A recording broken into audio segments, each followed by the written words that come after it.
Rápidamente voy a aprovechar a hacer un análisis muy rápido del Medio Oriente, de las principales naciones que se mueven ahí, para que tengamos un punto de vista, una perspectiva de en qué medio se está desenvolviendo actualmente la nación de Israel. Por ejemplo, Irán. Irán en 1935 cambió su nombre de Persia a Irán, a la República de Irán, cuando derrotaron al Shah de Irán. Si vienes a la Biblia, encontramos nombres que no corresponden a las naciones actuales. Y lo único que podemos hacer es, para descubrir de qué nación está hablando la Biblia, es el lugar geográfico donde la Biblia los ubica. Entonces vamos a ver más adelante Ezequiel 38, donde se menciona a Persia viniendo con Magog, con Gog, a atacar a Israel. Y Persia es Irán desde 1935. 1979 se le vuelve a cambiar el nombre, República Islámica de Irán, por el Ayatollah Khomeini. Entonces, Irán es actualmente la nación protagonista más peligrosa del mundo entero. Es la que financia a Hamas, la que financia a Hezbollah, que significa el partido del pueblo. A propósito, Hamas significa, a los que les interesa, en hebreo violencia. Hamas significa en hebreo violencia. Hezbollah, el partido del pueblo, los Houthis de Yemen en Arabia, el Fatah y todo este sistema de la yihad islámica las financia Irán. Una de las razones que antier el presidente de Estados Unidos, Joe Biden, dijo que consideraba que la razón por la cual Hamas atacó a Israel es porque Irán se dio cuenta que Israel está haciendo tratos con Arabia Saudita para entrar al acuerdo de Abraham, y a Irán no le conviene que Arabia Saudita se junte con Israel. Entonces, para impedir y confrontar a Arabia Saudita con Israel, mandó precipitadamente a Hamas, que fue un ataque completamente desesperado, que se les volteó, ¿verdad? Como decimos aquí en México, se les volteó completamente el rifle y se apuntaron hacia ellos mismos, porque van a ser despedazados totalmente y a punto de desaparecer. Porque Hezbollah no los ayudó, los Houthis no los ayudaron, ninguna nación, los que jamás creían que en ese momento se iban a venir todos contra Israel, nadie extendió la mano para ayudarlos. Y están avanzando para buscarlos y no hay nadie que se atreva a buscarlos. Bola de cobardes, los demás grupos terroristas.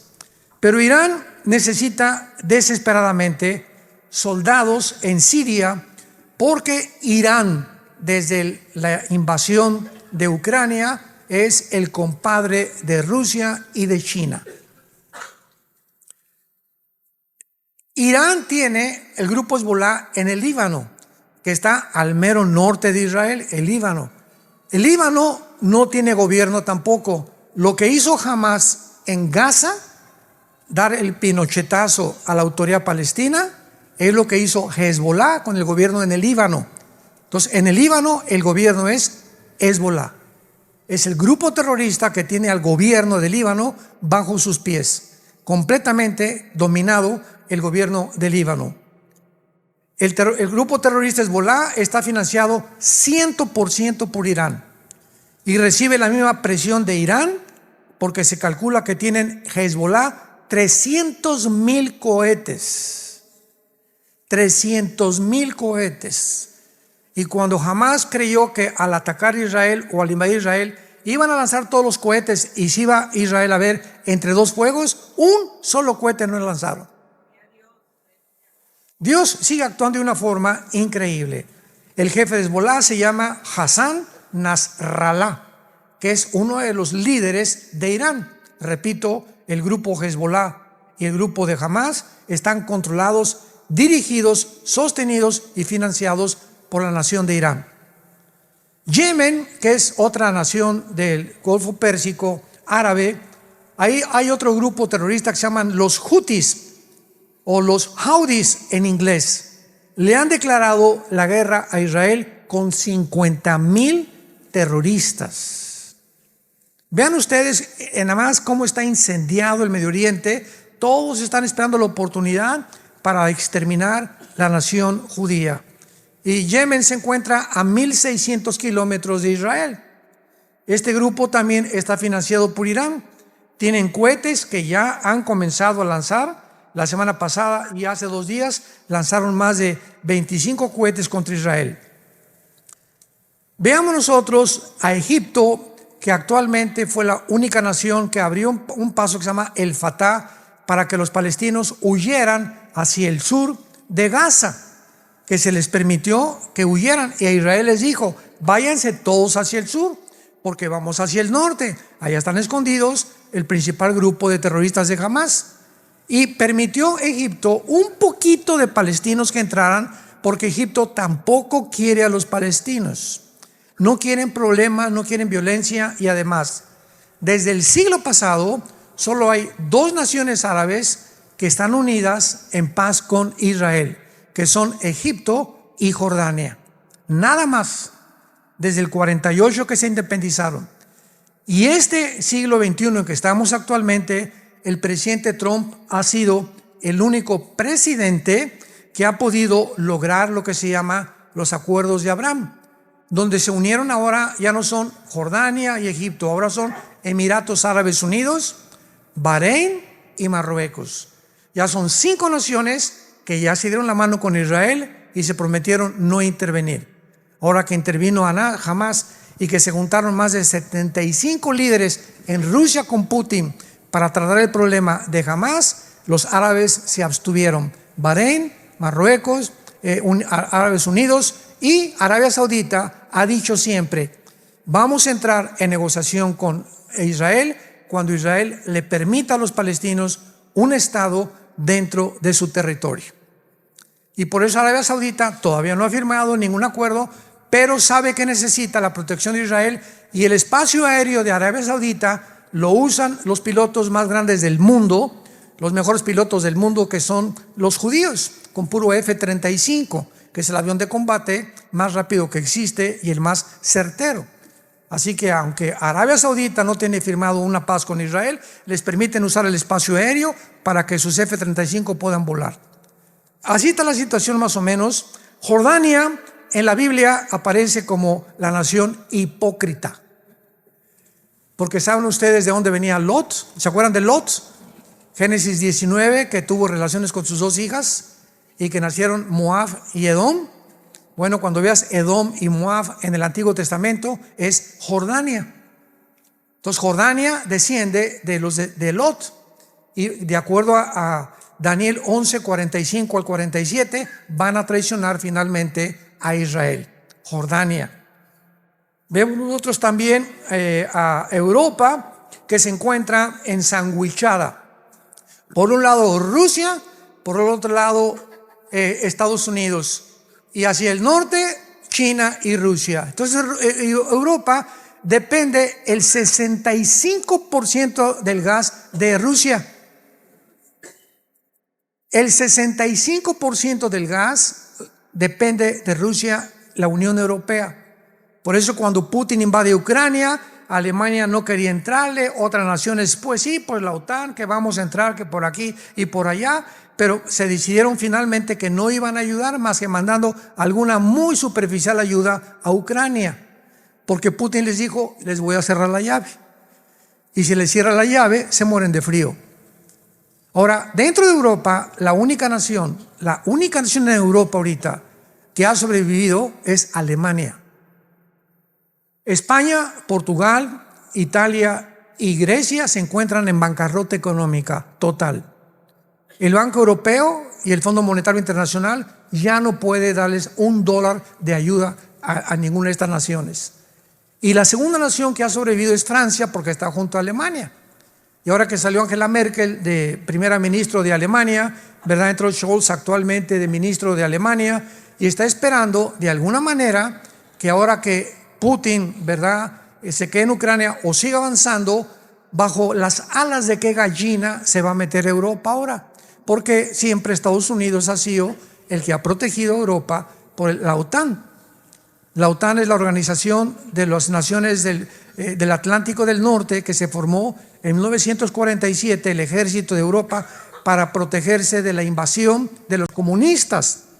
Entonces, toda nación que pertenezca a la OTAN en Europa, si lastiman a España, entra toda Europa. Si lastiman a Francia, entra toda Europa. Si lastiman a Ucrania, no pueden entrar porque Ucrania no pertenece a la OTAN. Y cuando Putin vio que comenzaba la OTAN a avanzar hacia el norte y al oriente de Europa, y se dio cuenta que si llegaban a Ucrania, iban a convencer a Zelensky, el presidente de Ucrania, que entrara a la OTAN, Rusia desaparece. Porque el día que la OTAN esté ahí, o Estados Unidos en Ucrania, de Ucrania al Moscú, hay 12 minutos para que un cohete llegue. Entonces, poniendo armas nucleares en la frontera, que es casi la frontera con Rusia, Rusia no se puede arriesgar estratégicamente ni militarmente a que tenga un enemigo en su frontera. Es con lo que pasó en el 62 con Cuba y con Estados Unidos, ¿se acuerdan? Que Kennedy, el presidente John Kennedy, por los satélites que ya estaban comenzando a funcionar, descubrieron que Nikita Khrushchev puso satélites en Cuba apuntando a Estados Unidos aquí, así descaradamente, apuntando para acá. Entonces agarra el teléfono el presidente Kennedy y le dice a Nikita Khrushchev, ¿sabes una cosa? O lo sacas o viene la Tercera Guerra Mundial.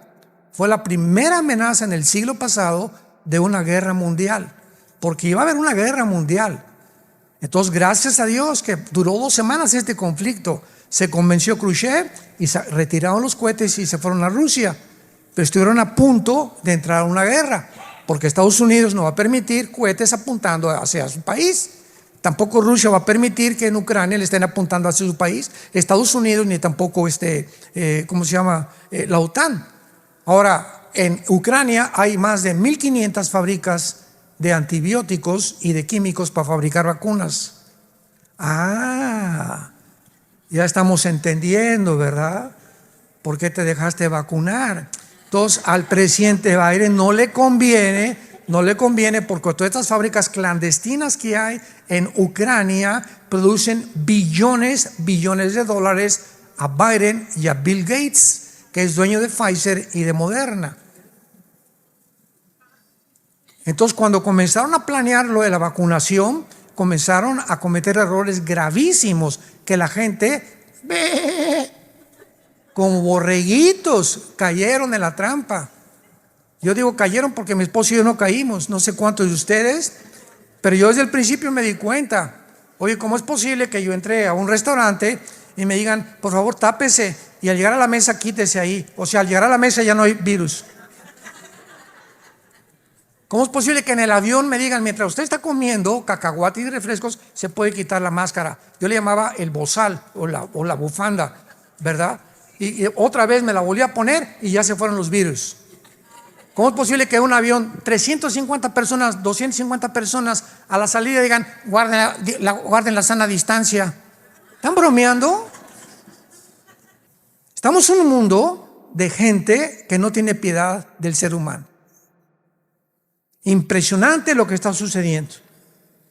Europa va a tener que buscar bíblicamente, porque el anticristo va a surgir de alguna de las naciones del antiguo imperio romano.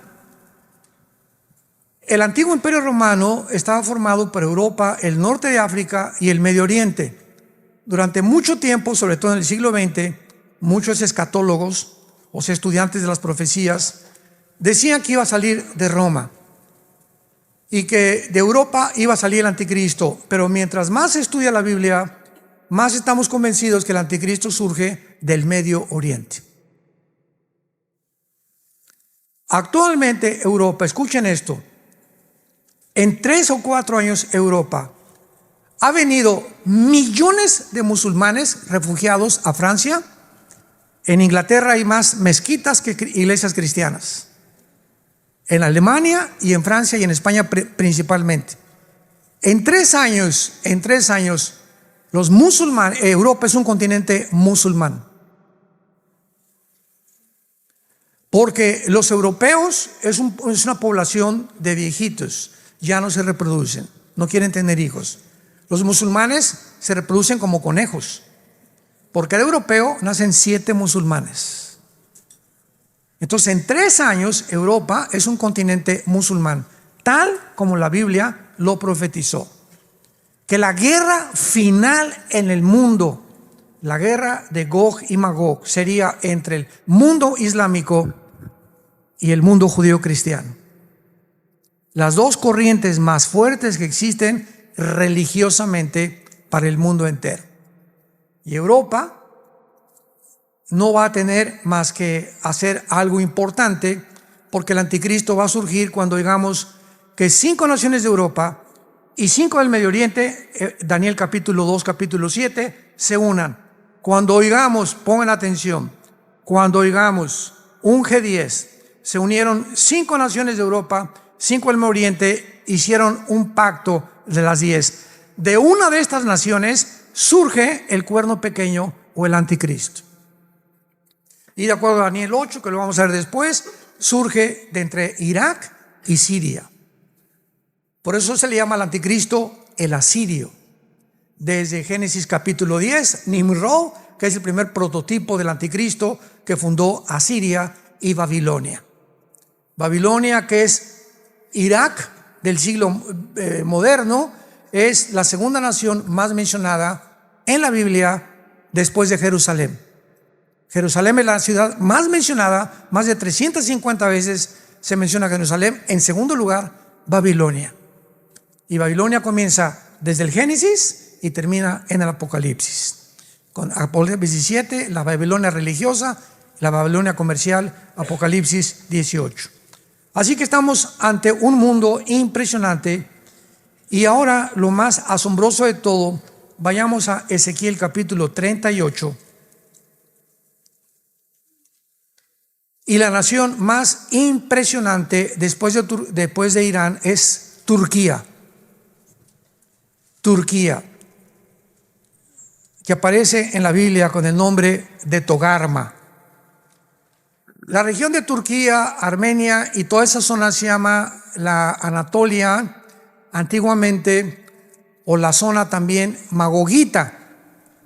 Pero lo que más impresionante es, y hace poco confundimos a unos periodistas, ¿verdad? Que ¿cómo es posible que los cristianos digan que Turquía se va a unir a Rusia? Y ahora que vino Putin contra Ucrania, Turquía pertenece a la OTAN. Entonces, ¿quién se va a imaginar que va a pelear en contra de Rusia, ¿verdad? Que se va a poner al contrario, que se va a poner al lado de Rusia para pelear contra Europa, si pertenece a la OTAN. ¿Cómo va a traicionar a la OTAN el presidente Erdogan, que es actualmente el presidente de Rusia? ¿Cómo se va a poner del lado de Rusia para pelear contra los Estados Unidos, cuando ha recibido la mayor parte de Turquía de Estados Unidos?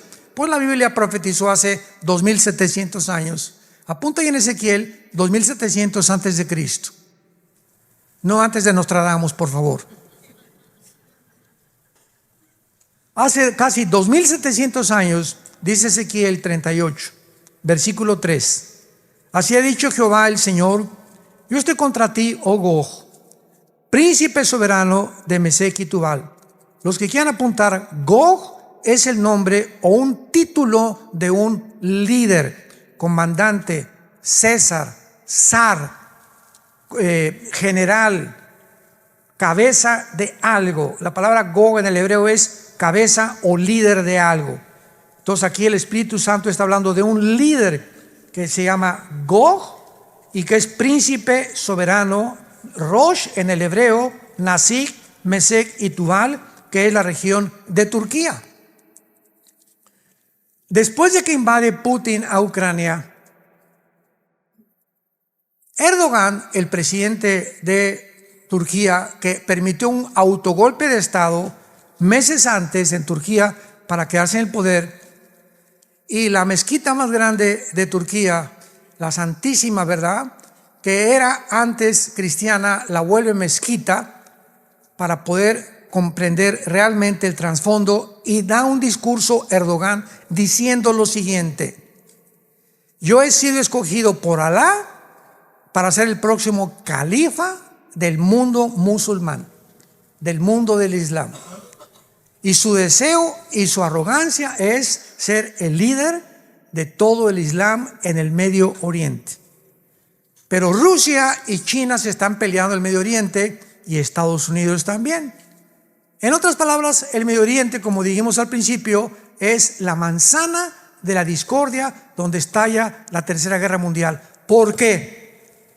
China, Rusia, Irán, Arabia Saudita, Estados Unidos, todos quieren tomar parte del Medio Oriente, y el que controla el Medio Oriente controla el mundo. ¿Por qué? Porque en el Medio Oriente se encuentra el 65% de las reservas petroleras del mundo.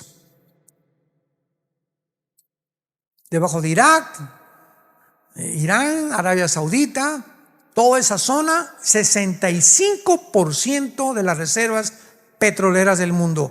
Y ahora que vino la guerra de Putin contra Ucrania y tenía el control del gas y del petróleo, puso de rodillas a Europa y al mundo entero. Y Biden, no, vamos a ponerle sanciones económicas a Putin. Vamos a bloquearle todas las relaciones internacionales o transferencias internacionales con el SWIFT, que los bancos no acepten ya ningún rublo, la moneda rusa, etcétera, etcétera, y que hundamos a Putin sin darse cuenta que tenía la llave del gas, sin darse cuenta que es compadre de Irán y de Rusia, que tienen petróleo, y de Arabia Saudita. Entonces, lo que hizo Biden fue hundir a Europa porque se vengó Putin. ¿Y cuál es la venganza secreta de Putin? Va a ser un mensaje que estoy preparando. El arma secreta de Putin era el siguiente, escuchen muy bien. Ahorita Putin, independientemente de lo maligno y todo lo que sea, es el estratega militar más inteligente del siglo XXI. No hay nadie ahorita en el mundo, ni la OTAN, ni Estados Unidos, nadie que se compare con la estrategia de aquel que fue jefe de la KGB, del servicio secreto de Rusia. Entonces Putin tenía ya este plan desde hace 4 o 5 años.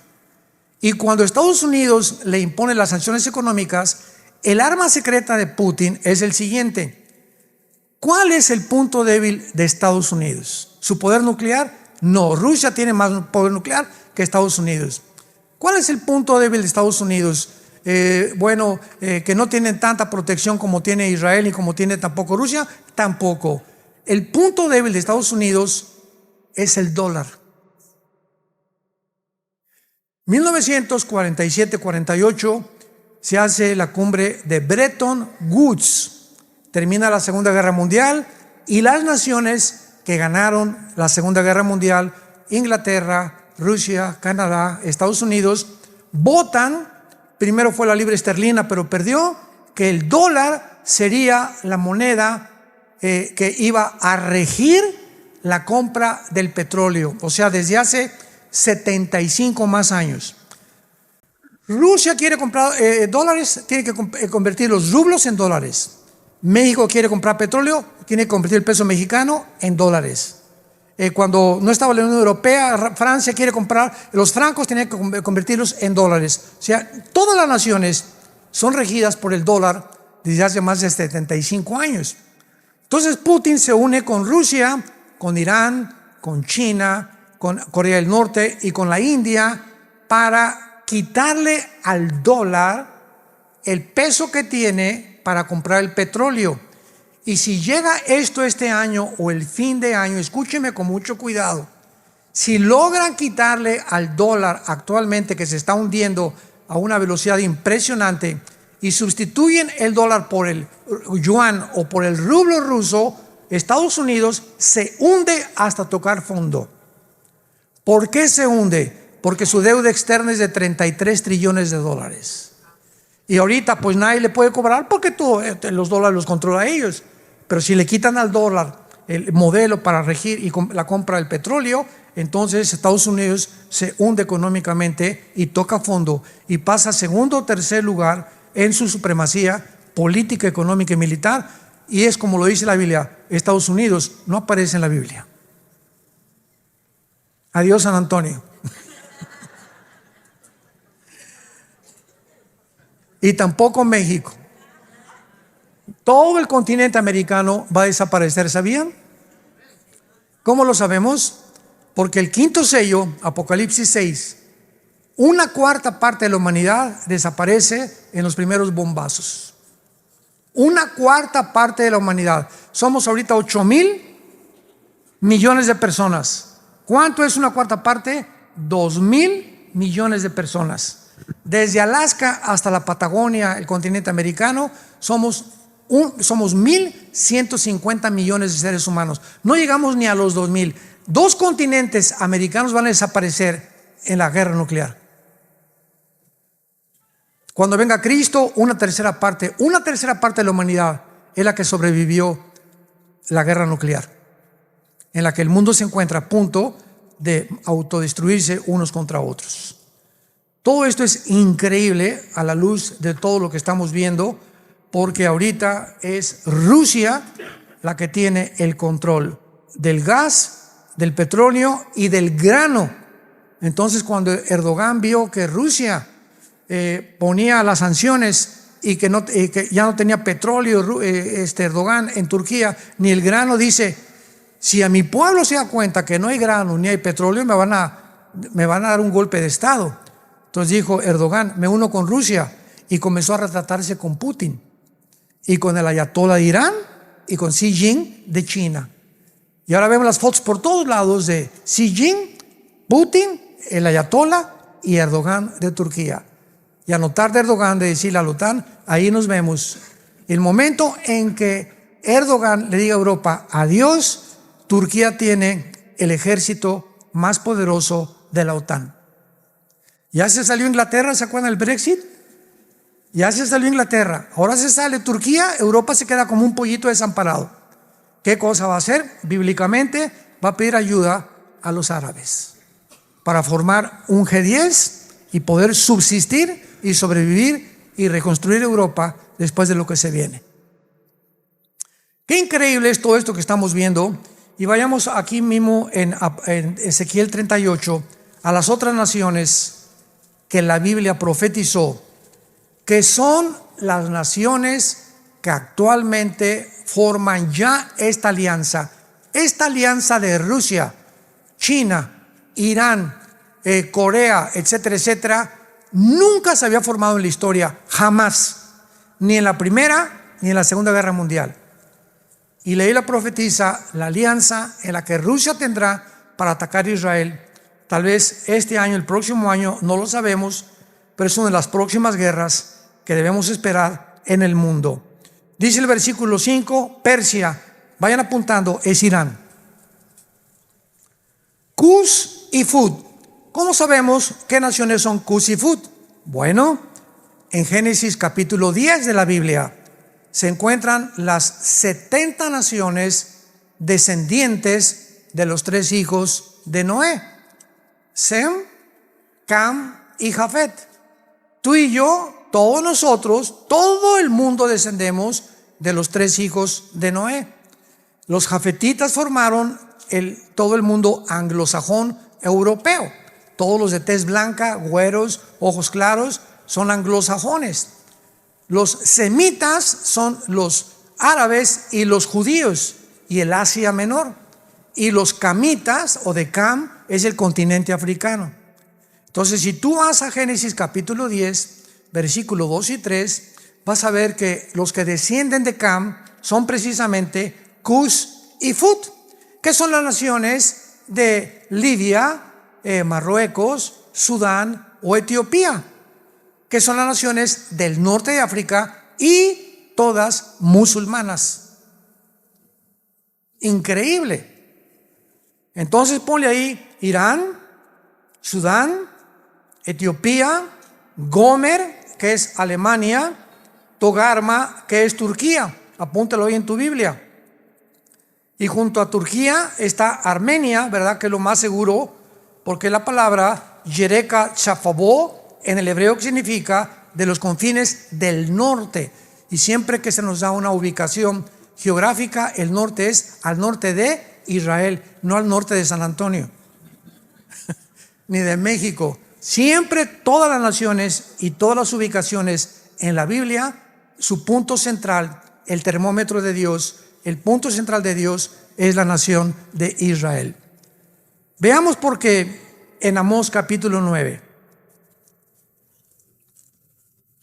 Amós capítulo 9. Los que trajeron su Biblia, el versículo 14 y 15, pongan ahí junto al versículo 14 y 15, 14 de mayo de 1948. Veamos que el 14 de mayo de 1948 se cumplió esta profecía al pie de la letra. Al pie de la letra, señores politólogos, ateos, agnósticos que nos acompañan. Amós 9, 14 y 15. Y fue escrita hace 2500 años. Traeré del cautiverio a mi pueblo Israel. Edificarán ellos las ciudades asoladas, las habitarán, plantarán viñas, beberán vino de ellas, pues los plantaré sobre su tierra y nunca más serán arrancados de su tierra que yo les di. Ha dicho Jehová Dios tuyo. En el año 70 después de Cristo, llega Tito el general romano y arrasa con Jerusalén. No quedó piedra sobre piedra. Los papiros, los escritos de los judíos, etcétera, etcétera, desaparecieron. Por eso tuvieron los judíos que inventar el Mishnah, que son interpretaciones de la Torah, no es la Torah. Entonces, casi 2000 años los judíos fueron a España, Italia, Inglaterra, Rusia, todas las naciones del mundo fueron repartidas. En casi 2000 años es la única civilización, el único grupo étnico, la única cultura que ha existido desde que hay tribus, que en más de casi 2000 años, no perdieron su cultura, sus tradiciones, su religión, ni su idioma. Un ejemplo, ahora que mi esposo y yo vivimos aquí en Dallas, aunque tenemos las oficinas en México, todos los mexicanos vienen aquí a Estados Unidos, ustedes lo saben porque vienen aquí, nicaragüenses, salvadoreños, etcétera, etcétera. A los 4 o 5 años ya no hablan español. Es un fenómeno porque todos buscamos, ¿verdad?, no sentirnos aislados. Entonces nuestros hijos crecen aquí, van a la escuela inglés, y no quieren, ¿verdad?, quieren pertenecer a la cultura. No quieren sentirse marginados de los demás. Y es una desgracia, porque ahora a los bilingües se les paga el doble aquí en Estados Unidos. Y tú vas a Europa y un europeo habla mínimo 3 idiomas. Entonces yo siempre que me encuentro, yo tengo 3 nietos que viven allá en Dallas, 2 nietos, y les digo, que no se les olvide, le digo a mi nuera, oye, enséñales español, hablen español en tu casa, en la escuela hablan inglés, en el trabajo hablan inglés, hablas en español para que sean bilingües, van a ganar hasta más dinero. Hace un año nuestra hija Salem, que se acaba de casar, le hablaron del FBI, se graduó ahí en Dallas, y estaba estudiando ahorita una maestría en Harvard y le hablaron del FBI fue en Dallas, ¿verdad? Donde le hablaron en FBI de Dallas, y le hicieron como 4 o 5 entrevistas por el perfecto español y inglés que habla. La querían de intérprete, no la querían mandar a ningún field, ¿verdad?, ningún campo, y ella comenzó a mostrarles, si tú vas a Guatemala, la palabra chango es grosería, allá no se dice chango, se dice simio o mono. Si vas a Colombia, para todo dicen, sí señor, no señora. A los popotes les dicen pajilla. O sea, es impresionante cómo cambia el idioma español en Costa Rica. A los ticos, en Costa Rica a las niñas les dicen huilas. Huilas en México es prostituta. Y no digo otras palabras, ¿verdad? Pero de acuerdo aquí en Latinoamérica, tú vas a Uruguay, vas a Colombia, hay palabras que completamente son diferentes y frases que no son iguales en México, ni son iguales en Guatemala, ni en Nicaragua. Entonces lo que quería el FBI era que mi hija pudiera distinguir los modismos a través de intérprete, para que cuando agarren ciertas personas les dijera de qué país son, por la forma como hablan y por el acento. Entonces esto es impresionante, porque pues mi esposo y yo oramos, gracias a Dios, que no la acepten, porque todas las agencias federales ahorita en Estados Unidos están completamente corrompidas. Es un gobierno completamente corrompido, como la mayoría del mundo, ¿verdad? Y gracias a Dios que ya nuestra hija está en la obra con nosotros, trabajando de tiempo completo. Gracias, Padre Santo. Y esto solamente es un ejemplo que damos porque Israel, después de casi 2000 años, no pierden su cultura, sus tradiciones. Les repito, es único en el mundo. Llegan italianos a Estados Unidos y le digo, oye, tu apellido es italiano. Y le digo, el mío también es italiano y hablo inglés, un poquito italiano. ¿Por qué no es italiano? Ya no hablan italiano. Y le digo, ¿pero por qué? Porque ya no lo podemos practicar. La mayor parte de los alemanes que llegan a Estados Unidos se olvidan del alemán y hablan puro inglés. Es una tristeza que olvidemos nuestro lenguaje ancestral, ¿verdad? Pues los judíos es el único grupo en el mundo que no olvidó esto. Y cuando dice la Biblia, traeré el cautiverio a mi pueblo Israel, se cumplió el 14 de mayo de 1948. Después de casi 2000 años, después de la Segunda Guerra Mundial, cuando ve la Liga de Naciones, que ahora es la ONU, que Hitler mata a más de 6 millones de judíos y que mataron a homosexuales, mataron a gitanos, etcétera, etcétera, se hace la declaración Balfour, 1917, cuando los ingleses tenían el control de todo el Medio Oriente. Entonces llegan los ingleses en 1943 o 44 y le dan el control completamente y dividen el Medio Oriente entre Francia e Inglaterra, dividen la Cisjordania y le dan a los árabes y a los judíos mucho del territorio que actualmente tienen y muchos conservan. Pero fueron casi 2000 años. Pero no ahí se acaba la cosa. Aquí se cumple la primera profecía. Los judíos tenían que regresar. Número 2, edificarán las ciudades y habitarán en ellas. Plantarán viñas, beberán el vino de ellas. Cuando llegaron el 14 de mayo, nombran a David Ben Gurión primer ministro de Israel. Un solo olivo, un árbol no había en Israel. Era un desierto totalmente. Y lo habitaban unos poquitos árabes, unos poquitos judíos. En 1950, en 2 años, los judíos plantan 6 millones de olivos en la obra de la infraestructura y de la ingeniería hidráulica y agrícola más portentosa del siglo XX. ¿Por qué? Porque decía la Biblia que iban a edificar e iban a plantar árboles. Tercera profecía, porque los plantaré sobre su tierra y nunca más serán arrancados. 14 de mayo 1948. 15 de mayo 1948, 24 horas después, que llegan y se establecen como el Estado soberano independiente, llegan 5 naciones árabes a tratar de sacarlos y de exterminarlos. Perdieron. 1956, la guerra del Canal de Suez con Egipto, ganan otra vez la guerra los judíos. 1967, la guerra de los 6 días. De acuerdo al general Schwarzkopf, lean la Biblia, el libro de la biografía del general Schwarzkopf. ¿Quién es el general Schwarzkopf? Es un general alemán nacionalizado norteamericano, que cuando llegaron los americanos a sacar a Hussein en la guerra del Golfo Pérsico, él fue el que dirigió a 29 naciones. Era un general de aquí de Estados Unidos, Schwarzkopf, y escribió un libro que se llama Mis aventuras en West Point, que es la academia en Estados Unidos donde entrenan a los mejores militares de carrera.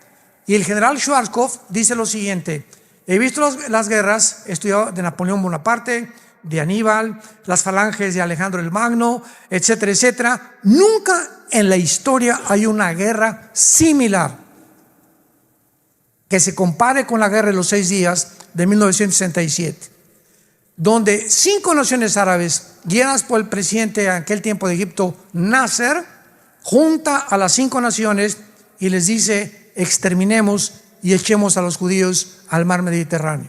Escuchen esto. En la ley de las probabilidades, aquí somos como 800,000 personas. Muy bien. Dentro de la ley de las probabilidades, si tú eres matemático, ¿qué probabilidades tendríamos de salir vivos? Vamos a cerrarlo en 1000 personas. Que tuviéramos 50 rifles nada más. Y nos rodeara un ejército de 30,000 soldados. Con R-15s. y con granadas. Dentro de las leyes de las probabilidades tendríamos 10 a la 12ª potencia.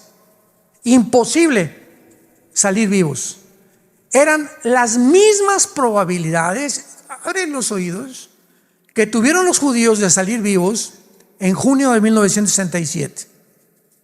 Y los judíos, ¿saben ustedes lo que hicieron? Por eso son los mejores pilotos del mundo ya desde aquel entonces. Sabiendo que los árabes se levantan a las 7 de la mañana a desayunar, se levantaron a las 5 porque un sargento israelí intervino a un sargento iraquí donde dieron a conocer que venía una invasión. Entonces se subieron a los aviones el 2 de junio y a las 5:30 de la mañana se fueron hacia Egipto y acabaron con toda aviación de Egipto, la borraron. Se brincaron a Jordania y acabaron con toda la aviación de Jordania, con toda la aviación de Irak, con toda la aviación de Siria, con toda la aviación de Líbano.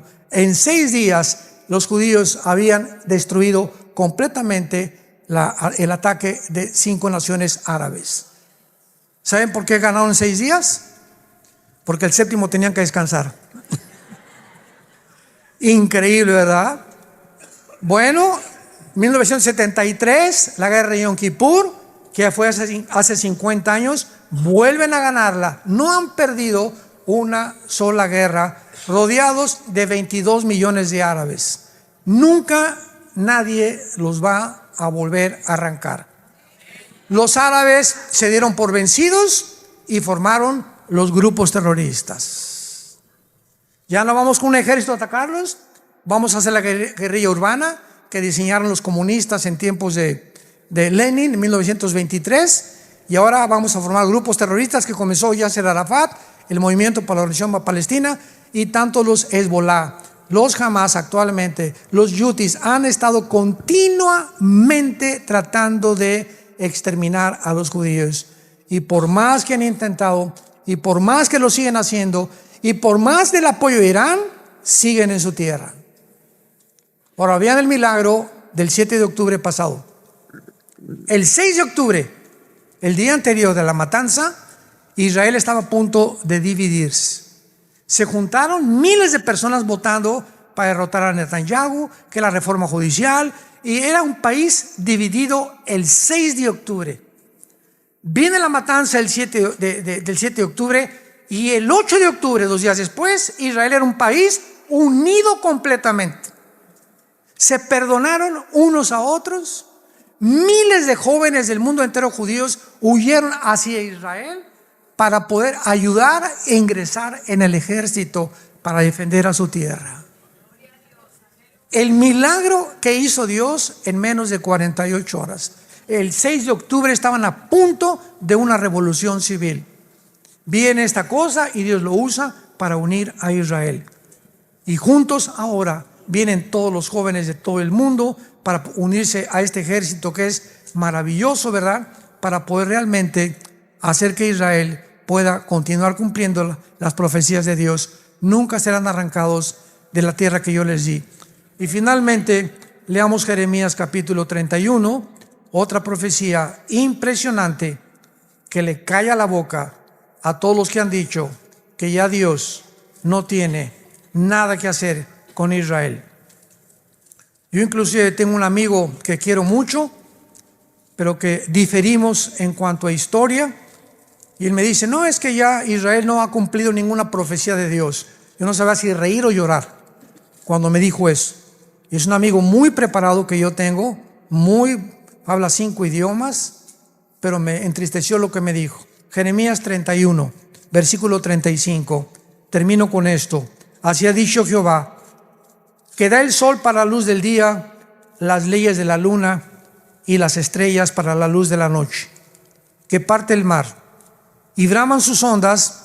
Jehová de los ejércitos es su nombre. Escuchen, si faltaren estas leyes, o sea, las leyes cósmicas, delante de mí, dice Jehová, también la descendencia de Israel faltará para no ser nación delante de mí. Así ha dicho Jehová, si los cielos arriba se pueden medir y exploraran abajo los fundamentos de la tierra, también yo desecharé toda la descendencia de Israel por todo lo que hicieron, dice Jehová. ¿Más pruebas? ¿Qué dice Dios? Que su pueblo es indestructible. No porque sean buenos, ni porque sean más inteligentes, ni mejores que mexicanos, que guatemaltecos, que nicaragüenses. Simplemente Dios en su soberanía escoge un punto geográfico en el mundo. Un puntito, ve el mapa, es un puntito insignificante, Israel. Todos los árabes ricos en petróleo, multimillonarios. Israel no tiene absolutamente ahorita una gota de petróleo. Y todas las naciones alrededor, pobres, queriendo exterminarlos, sacarlos, porque es la única democracia, porque es la única cultura que no tiene el Islam, que no son musulmanes, que no tienen sus tradiciones paganas, que no tienen la muerte como su principal objetivo, sino la vida. Entonces para ellos dicen, esta nación no puede estar en medio de nosotros, tenemos que sacarlos. Y si no entendemos esto, no entendemos la geopolítica del mundo. Y Dios lo hace simplemente para lo siguiente que voy a decir. Israel es la evidencia más grande, la sobrevivencia más grande de que Dios existe.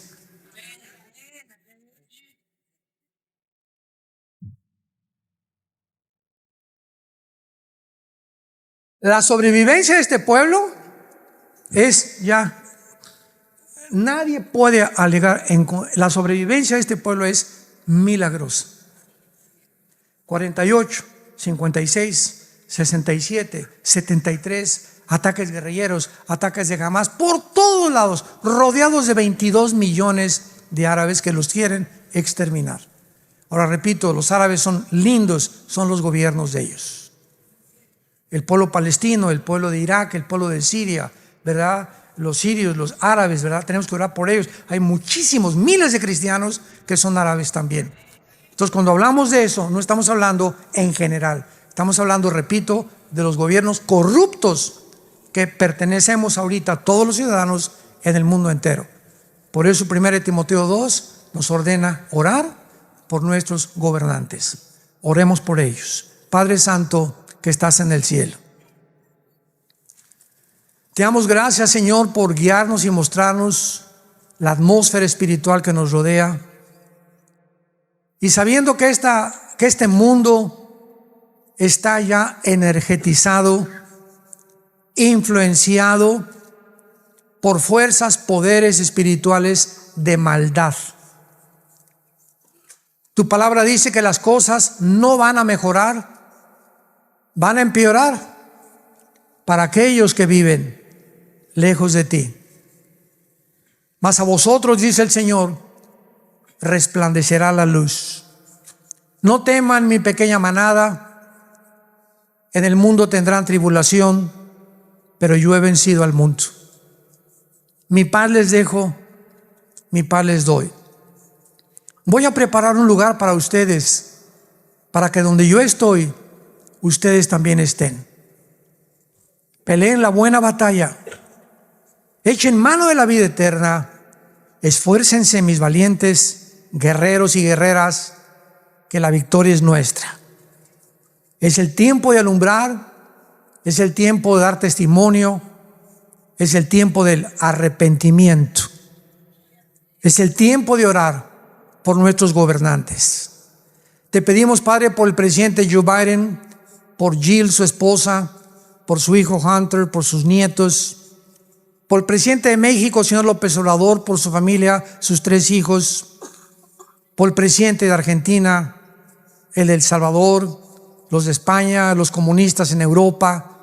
Te pedimos, Padre, que les des sabiduría para gobernar, que cambie sus corazones, que le des sabiduría actualmente a Israel para saber qué decisiones tomar, tan difíciles que están tomando actualmente en el mundo. Te pedimos, Padre, que mientras llegue el momento de estar contigo, tengamos paz en nuestra vida y la esperanza a la que nos has llamado. En el nombre de Jesús. Amén.